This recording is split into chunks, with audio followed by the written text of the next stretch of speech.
There was a night when a boat was being battered by waves. A story of fear, of sinking, of reaching for help in the dark. This is a Bible story for the nights when you feel like you're going under, when the wind is against you and rowing feels pointless, and you're wondering if anyone even knows you're drowning out there. You're listening to Sleep for the Anxious Soul, and tonight we're walking into the fourth watch with Peter. 12 men in a boat, far from land, in the dark, no lighthouse, no shoreline in sight, just wind and water and exhaustion. And then someone came walking toward them on the water. Not swimming, not drifting on a plank, walking, pray, and unbothered by the very thing that was terrifying them. Maybe tonight you're in your own boat, being tossed by things you can't control. A diagnosis, perhaps, or a bill you don't know how you'll pay, a relationship that feels like it's taking on water, and you're wondering if help is even coming, wondering if anyone even knows you're out here. I want you to know something before we begin, though. He was already coming toward them before they even called out, before the fear had a name, before the prayer was even finished forming in their mouths. He was already on the way. So if the waves feel loud tonight, if your mind is the one doing the rowing, going nowhere, arms tired and the wind against you, stay with me. This one's for you. Close your eyes and let your shoulders drop. We're going deeper into the water together.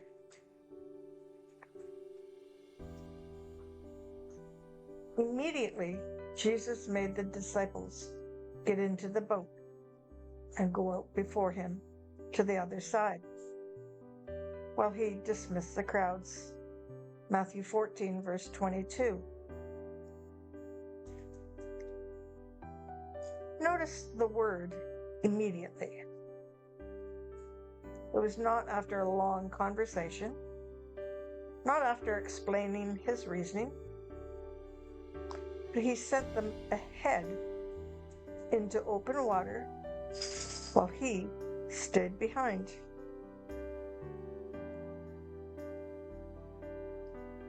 And after he had dismissed the crowds, he went up on the mountain by himself to pray.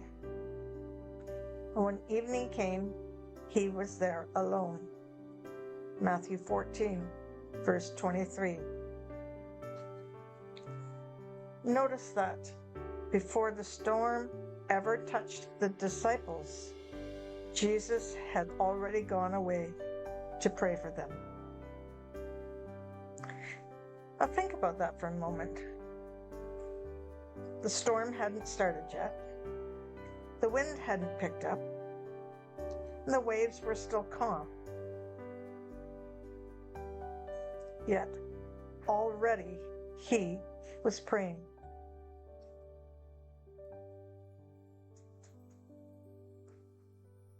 So even the storms you didn't ask for, not that we ask for storms, but you were already being prayed over before they came. Well, that's worth sitting with tonight. Because whatever is keeping you up right now, whatever wave hit you this week that you didn't see coming,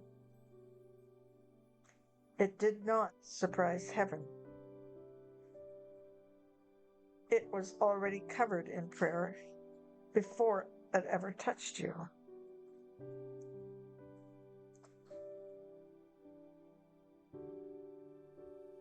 The boat by this time was a long way from the land, beaten by the waves, for the wind was against them. Matthew 14, verse 24.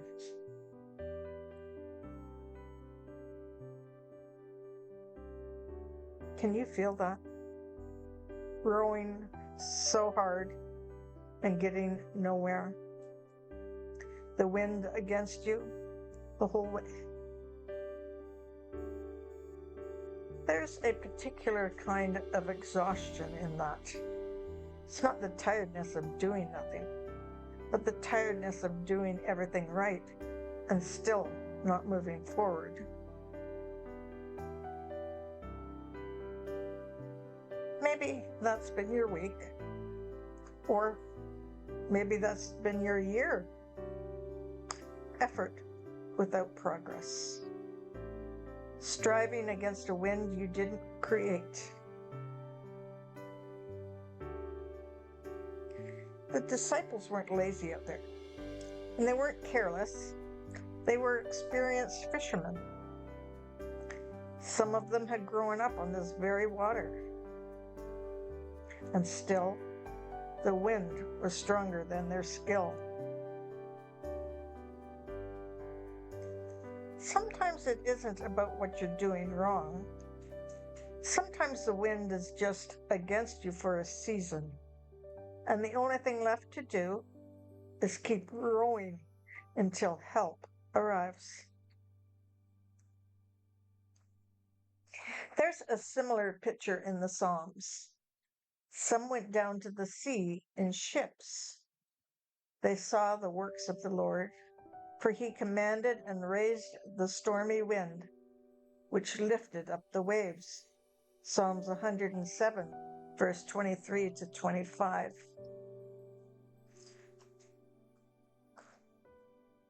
Even the storm itself is not outside his hand. It doesn't mean he causes every hard thing, but it does mean nothing you're facing tonight is happening outside his awareness.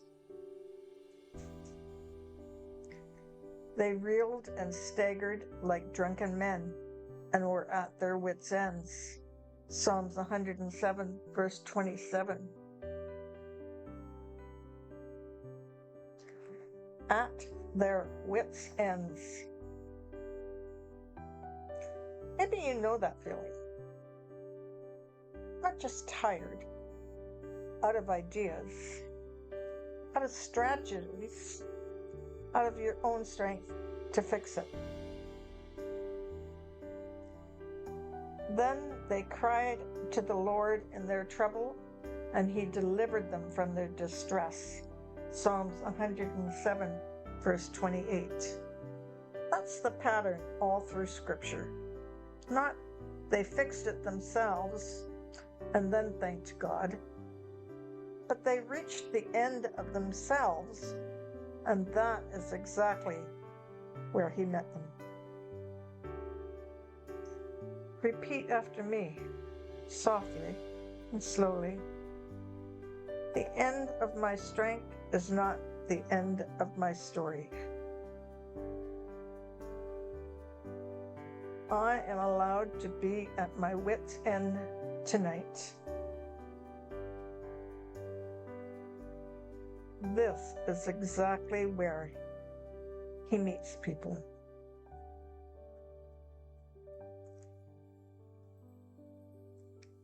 And in the fourth watch of the night, somewhere between 3 and 6 in the morning, he came to them walking on the sea. Matthew 14, verse 25. The fourth watch not the first hour of the storm, not even the second or the third, but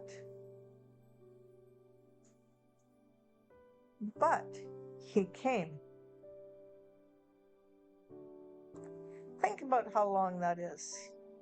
The disciples had been fighting the storm since evening, hours upon hours in the dark, in the wind, in the cold spray of open water.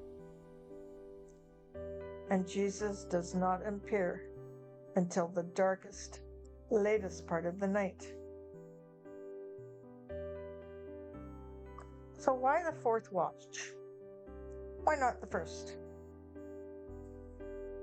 Scripture doesn't explain it, and maybe that's the point. Sometimes the timing of our rescue isn't something we get to understand in the moment, only something we get to trust. Sometimes the help you're waiting for doesn't arrive when you expect it, but it still arrives. He is never early by accident and never late by mistake. There's an old promise tucked into Isaiah that fits this exact moment. When you pass through the waters, I will be with you, and through the waters they shall not overwhelm you. Isaiah 43, verse 2.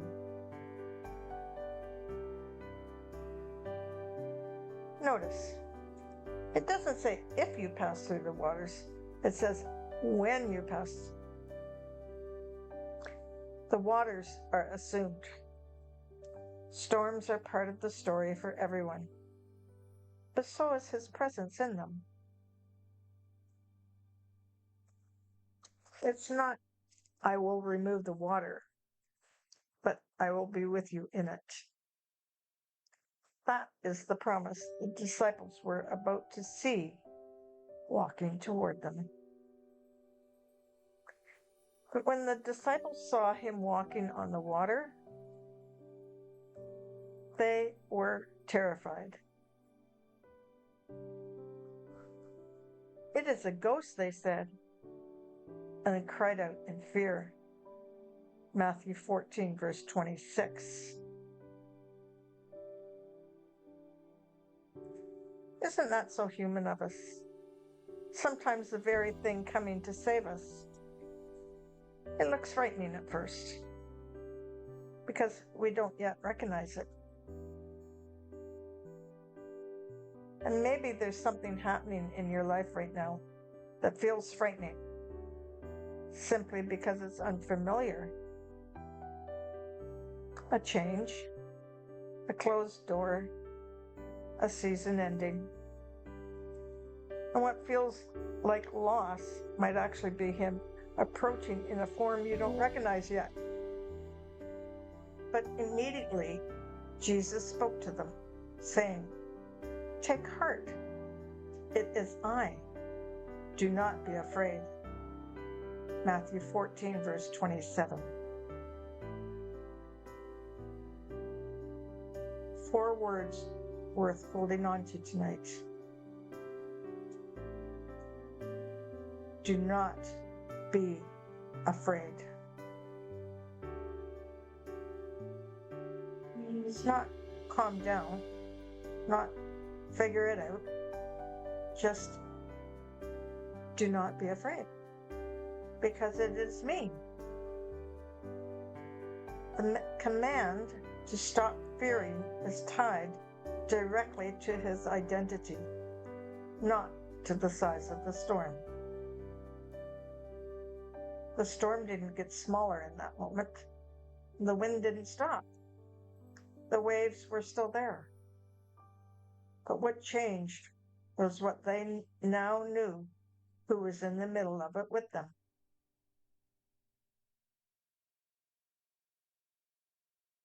That's the invitation for you tonight, too.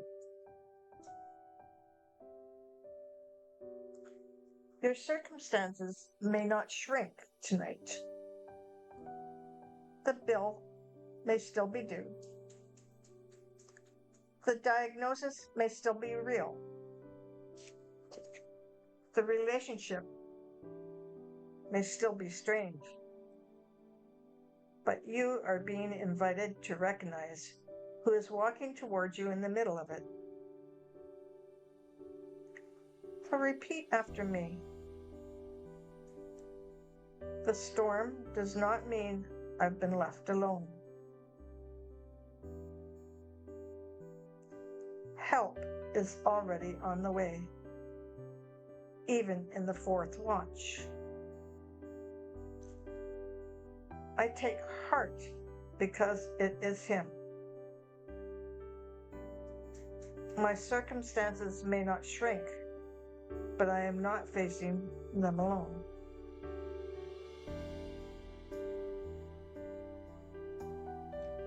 And Peter answered him, Lord, if it is you, command me to come to you on the water. Matthew 14, verse 28. Now, of all the disciples in that boat, Peter is the one who asks to get out. Not because he was the bravest, and not because he had it all figured out, but because something in him wanted to be closer to the voice that had just spoken peace over the storm. So Jesus said, Come.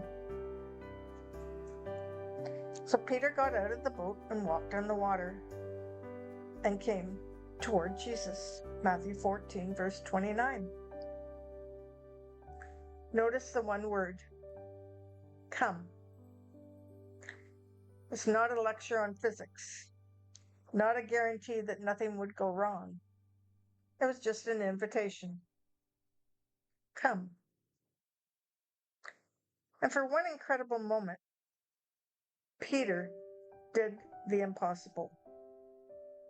Not because the water changed, but because his eyes were fixed on the one who called him.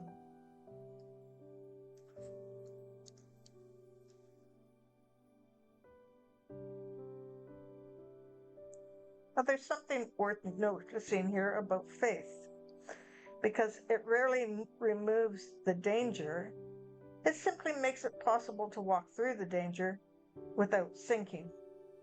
And as long as the eyes stay fixed on the right place. Maybe there's something in your life right now that feels like stepping out of the boat. A decision you know you're being called toward, but it feels like leaving the one place that at least felt somewhat solid. The boat, after all, was still floating. Peter left something that was working to walk towards something that felt impossible.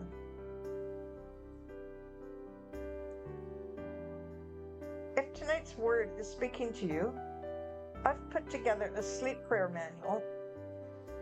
Prayers for exactly those kinds of nights when you're stepping into something uncertain, when the ground under you feels like the water instead of solid earth. You'll find it in the link below, and it can be found at payhip.com/sleepprayer.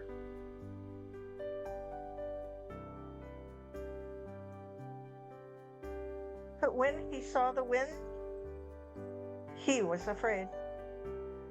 And beginning to sink, he cried out, Lord, save me. Matthew 14, verse 30. So notice the moment his focus shifted from the voice that called him to the waves around him, he began to sink. Notice the order of events. The wind didn't suddenly get stronger. The water didn't suddenly change. Peter simply saw the wind. His attention moved. And that shift of attention was enough to change everything under his feet.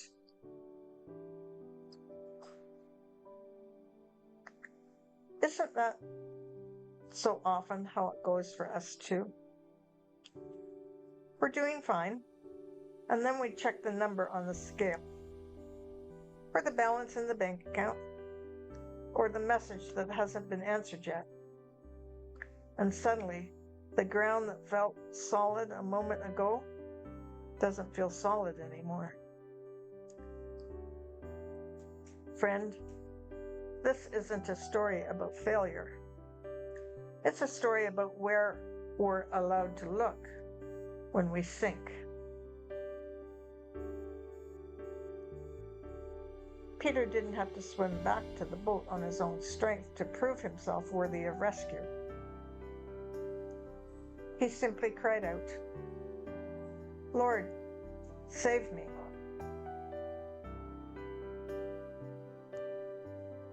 No performance. No pretending he had it together. Just an honest cry. Straight up. Straight to the one who was already right there. There's a verse in the Psalms that echoes the same posture. I waited patiently for the Lord. He inclined to me and heard my cry. He drew me up from the pit of destruction, out of my miry bog, and set my feet upon a rock. Psalms 40, verses 1 to 2. Notice, the psalmist didn't climb out on his own. He was drawn up. And sometimes the most faithful thing you can do tonight isn't to fix everything yourself, but it's simply to cry out honestly and let yourself be drawn up.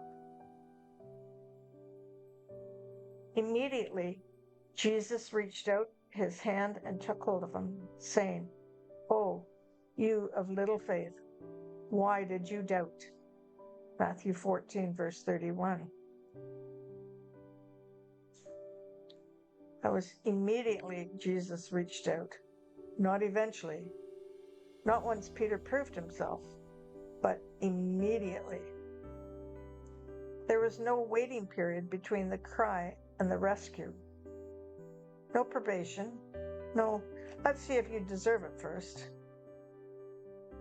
The hand was already moving before the sentence was even finished. And notice too, he's called little faith, not no faith. Good point, eh? Peter's faith was small enough to falter, but big enough to get him out of the boat in the first place. That's not a failure story. That's the story about faith that's still growing, still enough to be held even while it wavers. Repeat after me. My faith doesn't need to be perfect to be real. When I cry out honestly, the hand is already reaching. I don't need to fix myself before I'm allowed to be rescued.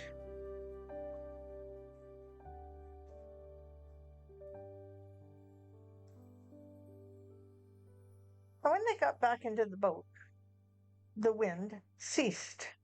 Matthew 14, verse 32. Not before Peter got back in. After. Sometimes the storm calms only once we're safely back in the hands that reached for us.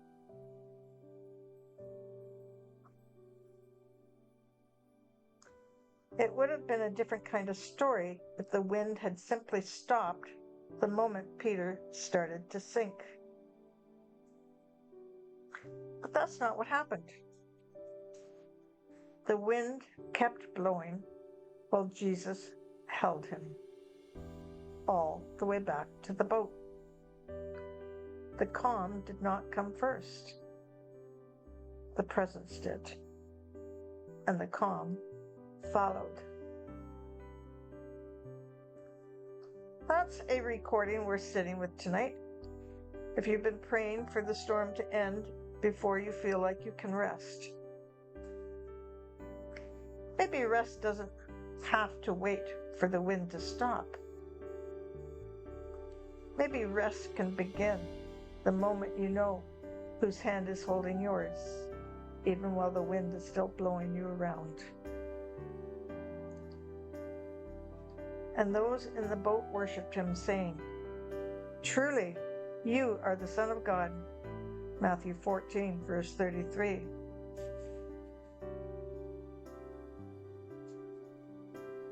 Notice, it wasn't the miracle of walking on water alone that moved them to worship. It was watching him reach for Peter in the middle of failing faith. That's often what moves us too. Not seeing God do something impressive from a distance, but watching him reach for us personally, right in our weakest moment. Maybe your sinking moments are doing the same thing to you. They're not proof that you failed, but proof that you are growing. There's a reason the Bible doesn't hide Peter's fumble from the record. It could have simply said, Peter walked on water, and stopped there. A clean success story, but it includes the sinking, the doubt, and the cry for help. Because that's the part most of us actually live in. And that's the part he shows up for too. The book of Hebrews puts words to this kind of faith. The kind that isn't flawless, but still reaches. Hebrews 11, verse 1. Now faith is the assurance of things hoped for, the conviction of things not seen.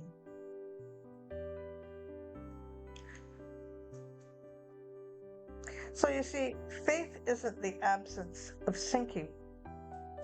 It's reaching for the hand even while you're going under. Peter had that, and you can have that too tonight, even if your faith feels smaller than you'd like it to be. Repeat after me. When I sink, his hand is already reaching.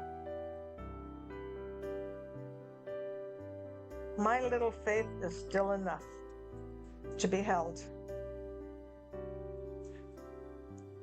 The storm ends once I'm back in his hands, and rest can begin even before it does.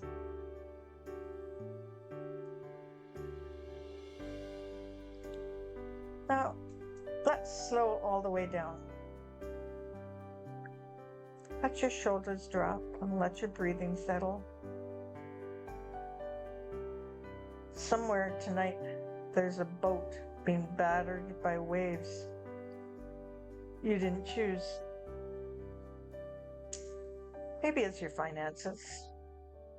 Maybe it's your health.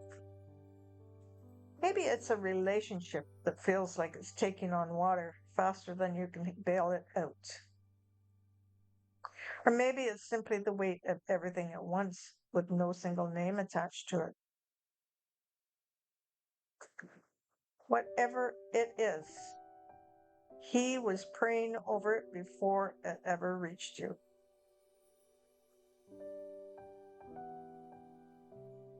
He is not surprised by tonight.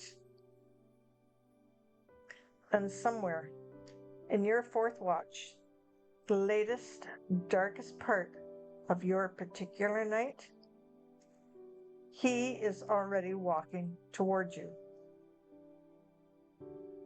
Not because you earned rescue, and not because your faith has been flawless, simply because that is who He is.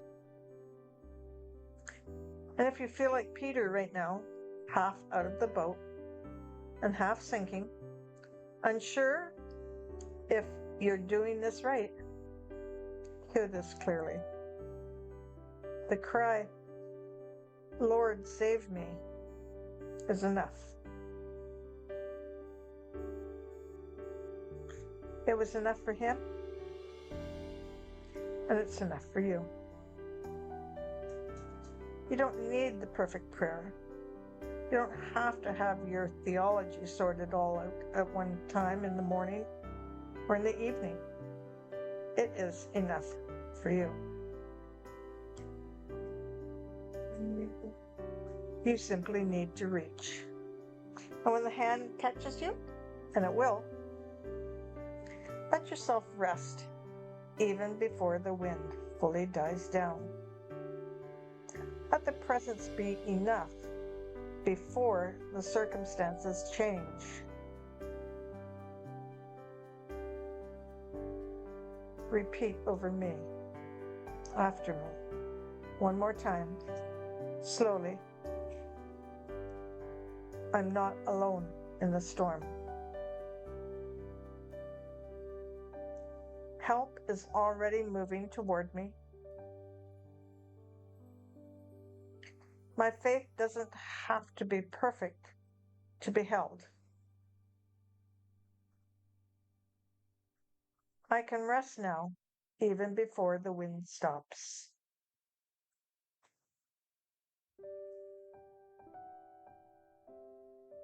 Tonight, as you lay your head down, let go of the wind you've been fighting alone. And whatever waves are loud in your mind tonight, the Lord is walking towards you, even now. You do not have to keep your eyes perfectly steady to be caught. You only have to reach. Peace over your mind, peace over your body, and peace over tomorrow's waters. May you feel, even in your sleep tonight, the same hand that caught Peter, steady, immediate, and willing to let you go under. And if you'd like a little piece delivered to your inbox each week, join our email list, links below. So close your eyes, breathe out the storm, and breathe in the stillness. This has been Sleep for the Anxious Soul. Good night, sleep well, you are safe, and kissed good night.